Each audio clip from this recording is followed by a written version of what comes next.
Hello and welcome to PGRT and Associate Chartered Accountant. I am CA Ashok Burani. Today I will clarify an important topic that often creates confusion among taxpayers and businesses. The difference between GST Scrutiny Assessment under Section 61 and audit by GST Department under Section 65. I have already presented two different videos on these topics separately. Both these topics, that is, scrutiny of returns by GST Department and audit by GST Department, are the tools that are available to department to check compliances and identify discrepancies. But as an audience, you must have question in mind regarding the confusion between the two processes. In this video, I will address those doubts and explain why both are necessary and how they differ. So let's start.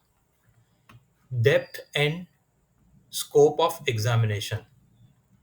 In case of scrutiny assessment under section 61, what department does?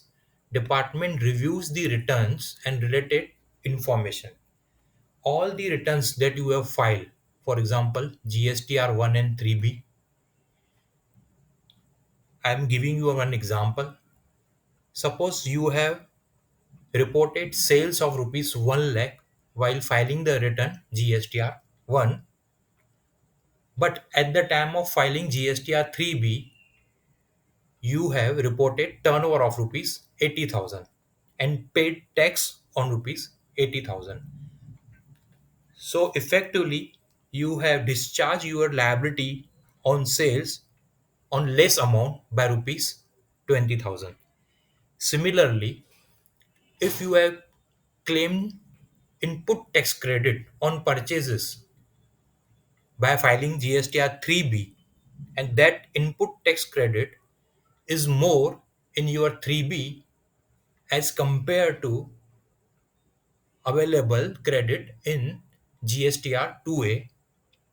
So these returns are verified by department and such mismatches or discrepancies are intimated to the taxpayer via issue of notice, that is called scrutiny assessment under section 61.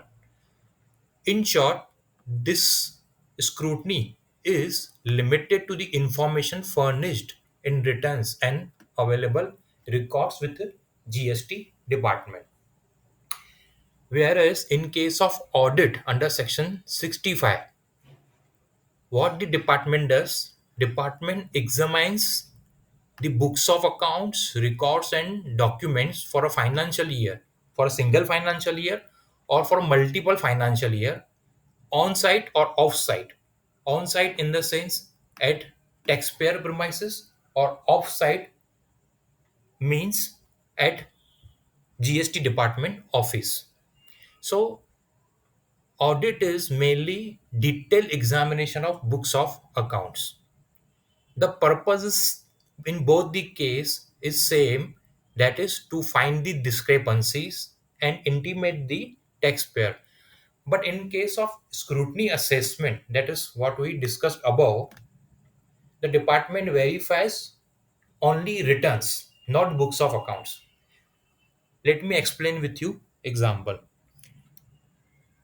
You have filed GSTR 1, and in GSTR 1 you have declared turnover of rupees 1 lakh, and at the time of filing GSTR 3B you have declared the same turnover rupees 1 lakhs and discharge the liability accordingly.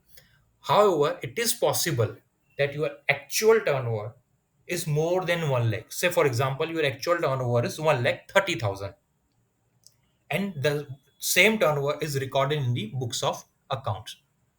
This means you have declared turnover in the returns less by 30,000 and and accordingly you have paid less tax. So during audit, such discrepancies are intimated to the taxpayer. After conducting audit, the department provides audit report and observations that are uh, conducted during the audit. In short, audit involves deeper investigation, including physical verification, interviews, and examination of internal controls and business process. So, the depth and scope of examination differs in both the cases. In short, scrutiny assessment is like a quick health checkup based on your file returns, while audit is a detailed medical examination where every aspect of records and operation is examined closely. Now, coming to the what triggers both these and what is the purpose. So, the scrutiny assessment is triggered by the discrepancies or risk parameters in the returns. In case of scrutiny assessment, the scope is limited to verification of only returns, and the purpose is to resolve such issues through correspondence and explanation without physical verification or extensive document review. And in case of audit, which is often based on risk assessment, turnover mismatch, or suspicion of systematic non-compliances.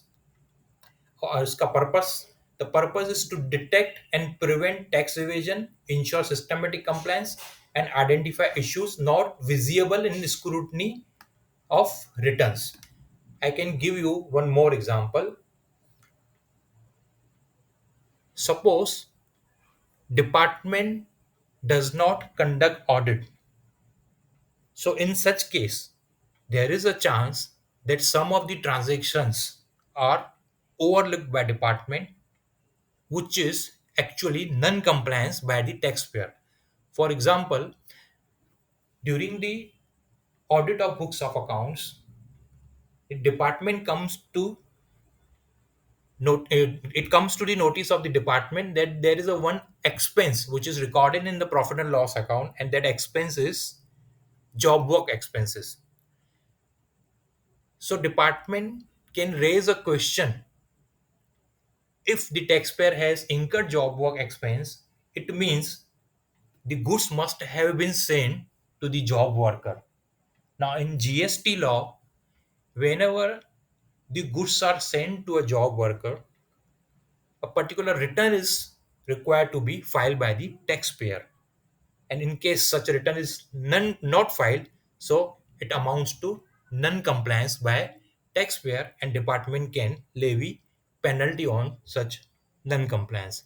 Had department not conducted such audit, so department must not have come to the notice, and this non-compliance may have been not recorded by the department.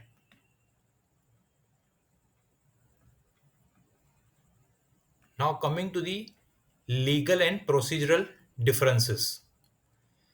Scrutiny assessment is conducted through notice ASMT 10 resolved via written replies or payment.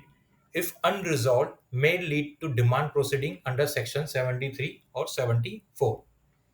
Scrutiny assessment of returns is initiated by issue of notice in form ASMT 10 by the department, and the taxpayer is required to file reply in form 11 ASMT 11.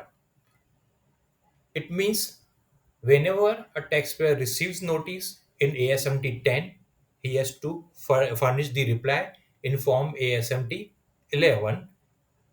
And in case the department is satisfied with the reply filed by taxpayer, department issues order in form ASMT 12 and drops the proceedings. In case department is not satisfied with the reply of the taxpayer, it means the query, the observation, the discrepancies are unresolved. Then department issues the notice under section 73. So it means in case there is a short payment of tax or claim of input tax credit wrongly by reason other than fraud, and in case section 74 there is a fraud case, the department issues notice under section 74. Whereas in case of audit, a formal notice is issued by department in form GST ADT-01, and the notice is issued at least 15 working days before the actual starting of audit. An audit team visits the taxpayer premises, examines the records, and interacts with the staff. Similarly, similar to scrutiny assessment, when the discrepancies are found during the audit, the department issues the audit report and communicates with the taxpayer in form ADT-02. And if the discrepancies are not resolved by the taxpayer, it can issue notice for demand and recovery under section 73, 74. That is similar to scrutiny assessment. Now see use cases. Scrutiny is suitable for routine return based issued and quick resolution. As I explained above, scrutiny is done only when there is a mismatch between different returns filed by the taxpayer as well as returns filed by the supplier of the taxpayer. Whereas audit is essential for complex cases involving multiple years or intricate transaction verification of records beyond returns. In case of audit, department even verifies the contracts, invoices, stock register, and internal controls. And the purpose is detecting fraud, misstatement, or systematic non-compliance not apparent from the returns alone. As I discussed earlier, there may be some non-compliances. As I give an example of job work, in case the taxpayer has not filed the returns related to job work, the department cannot come to the notice of the department that goods have been sent for job work. It is only through audit that department can come to the notice of such non-compliance. So all I have discussed above, depth and scope of examination, trigger and purpose, legal and procedural differences, use cases, all are summarized in the following table. You can go through this and understand this. Hope my video has given enough clarification on the doubts, that in case the department already has mechanism of scrutiny assessment under section 61, then what causes the department to go for detailed audit? So the reason I have explained you, that I think I have clarified and cleared your doubts. Hope you like this video, and I would like you to share and share this and subscribe to our channel. Thank you.